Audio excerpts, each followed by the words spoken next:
बिलासपुर में आपसी रंजिश और पार्टी कांग्रेस के वर्चस्व की लड़ाई अब पूरी रूप ले चुकी है, ऐसा कहा जा सकता है। रविवार शाम कांग्रेस नेता और जनपद उपाध्यक्ष नितेश सिंह पर मस्तूरी स्थित उनके ऑफिस के बाहर अंधाधुंध फायरिंग की गई। इस गोलीकांड का मास्टरमाइंड युवा कांग्रेस का पूर्व उपाध्यक्ष विश्वजीत अनंत निकला, जिसे पुलिस ने उसके भाइयों समेत 7 आरोपियों के साथ गिरफ्तार किया है। पुलिस के मुताबिक राजनीतिक वर्चस्व और जमीनी विवाद के चलते इस हमले की साजिश रची थी। विश्वजीत ने नितेश की हत्या की योजना पहले भी 2 बार बनाई थी, लेकिन नाकाम रहा। तीसरी बार 28 अक्टूबर की शाम को उसने अपने साथियों के साथ गोलियां चलाई। गनीमत है कि नितेश और उसके साथी बाल बाल बच गए और कांग्रेस की अंदरूनी वर्चस्व की ये जंग अब गोलियों की आवाज में तब्दील हो गई। सवाल यह है कि सत्ता के चाह में राजनीति कब तक हिंसा की राह पर चलती रहेगी। देखिए ये खास रिपोर्ट। बिलासपुर में कांग्रेस में वर्चस्व की लड़ाई ने खूनी रूप ले लिया। जनपद उपाध्यक्ष नितेश सिंह पर चली गोलियां और इस गोली कांड का मास्टरमाइंड निकला युवा कांग्रेस का पूर्व उपाध्यक्ष विश्वजीत अनंत, जो अब पुलिस की गिरफ्त में है। राजनीतिक प्रभाव और जमीन के कारोबार में वर्चस्व को लेकर चले इस लड़ाई ने कांग्रेस संगठन के भीतर के टकराव को उजागर कर दिया है। जानकारी के मुताबिक विश्वजीत अनंत ने नितेश सिंह की हत्या की साजिश रची थी, क्योंकि जनपद उपाध्यक्ष बनने के बाद नितेश का राजनीतिक कद बढ़ गया था। सूत्रों के अनुसार इस हमले की प्लानिंग 2 बार पहले भी की गई थी, लेकिन दोनों बार साजिश नाकाम रही। आखिरकार 28 अक्टूबर की शाम को तीसरी बार साजिश को अंजाम दिया गया। नितेश उस वक्त अपने कस्तूरी स्थित ऑफिस के बाहर अपने मामा, भाई और कुछ परिचितों के साथ बैठे थे। तभी 2 बाइक सवार हमलावरों ने आकर अंधाधुंध फायरिंग शुरू कर दी। गोलियों की गूंज से इलाका दहल गया। एक गोली राजकुमार नामक व्यक्ति के पैर में लगी, जबकि बाकी गोलियां निशाने से चूक गई। घटना के दौरान नितेश सिंह ने भी अपनी लाइसेंसी पिस्टल से जवाबी फायरिंग की और 6 राउंड गोलियां चलाई। हमलावर घबराकर 15 से 20 मिनट के भीतर मौके से फरार हो गए। पुलिस को सूचना मिलते ही एसएसपी रजनीश सिंह अपनी टीम के साथ मौके पर पहुंचे और जांच शुरू की।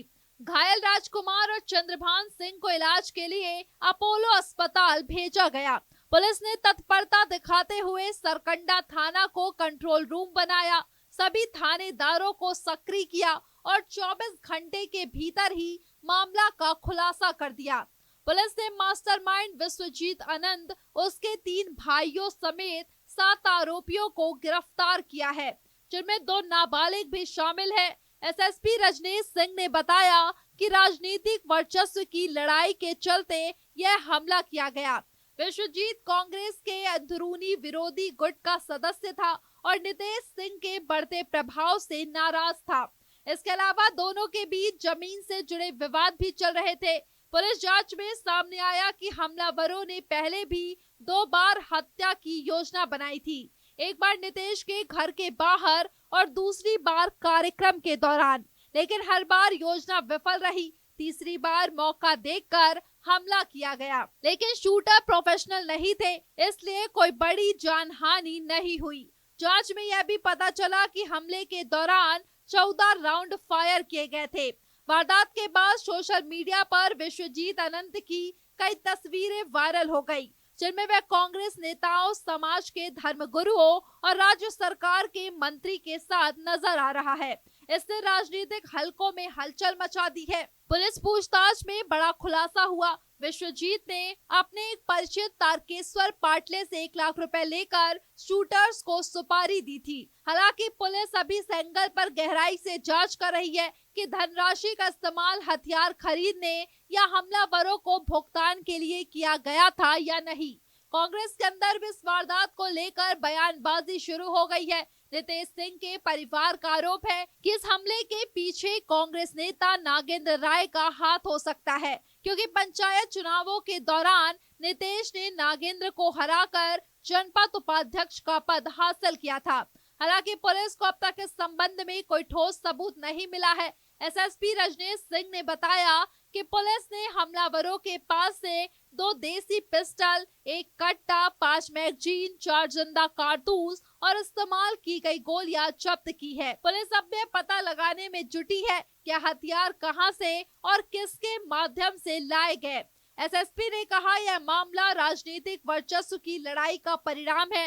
शूटर पेशेवर नहीं थे, वरना यह घटना बहुत बड़ी त्रासदी बन सकती थी। पुलिस ने सभी आरोपियों को गिरफ्तार कर लिया है और अवैध हथियारों की सप्लाई चेन का भी खुलासा किया जाएगा। पुलिस का कहना है कि अभी मामले में और लोगों की भूमिका सामने आ सकती है। कई संदिग्धों से पूछताछ की जा रही है और सबूतों के आधार पर आगे की गिरफ्तारी की जाएगी। आप देख रहे हैं गुनाह की छींटे कहीं जाइएगा नहीं। हम थोड़ी देर में हाजिर होते हैं एक ब्रेक के लिए।